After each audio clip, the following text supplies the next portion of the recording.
Asan na yung inventory report? 5,000 ang tao rito. Wala tayong stock.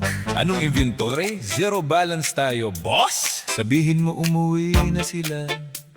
Doon na lang sila sa Chomp Chomp Barbecue mag-dinner. Mga pare, relax lang, may nakuha akong lunchbox dito sa isang bata. Akin na lang to. Ibalik mo yan, Joey! Kailangan natin ng milagro!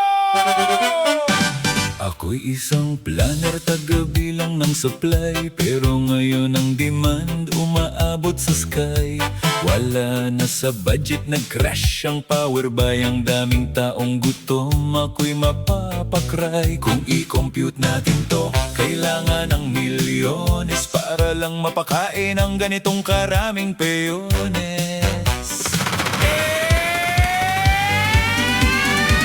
Doon sa tabing dagat, sumunod ang karamihan. Kay Jesus naguro para sila'y turuan. Kaso lumubog na ang araw, kumakalam na ang tiyan. Sabi ng mga disipulo, pauwiin na yan. Wala tayong pambili, wala tayong panustos. Baka magkastampid, tayo pa ang masisante ng lubos. Ano ba yan?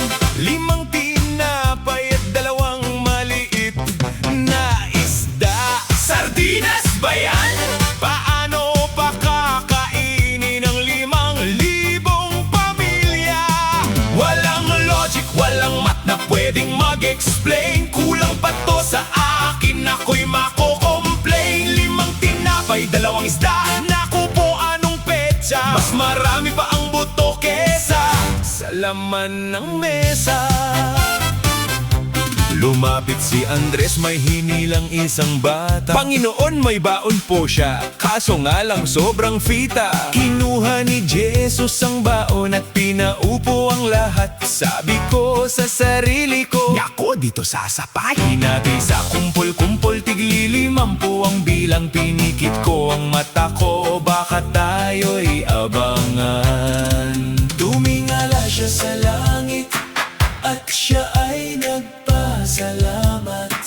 Pinaghati-hati ang tinapay at ibinigay sa lahat. Mateo Kapitulo 14, versikulo 19. Kumain ang lahat at sila ay nabusog. Teka, dumadami. Hala, umaapaw yung isda sa basket! Oy, penge pa akong extra rice! Milagro! 5 tinapay at 2 maliit na isda. Naging litson! Napabagsak ang batas ng supply at ng demanda. Nang ibigay sa kanya ang maliit na nakayanan, pinaapaw ng Diyos ang buong kapaligiran. 5 tinapay, 2 isda, sobra-sobra pa ang dala. Basta't kay Jesus ibinigay, sigurado ang himala. Pare, bilangin mo ang natira. Ilang basket? 12 bakol, boss. Sobra pa sa forecast. Sinong may Tupperware? Pakibalot na ito. Iuuwi ko sa misis ko. Ipamigay no na lang. Bawal mag-hoard. Kainan na!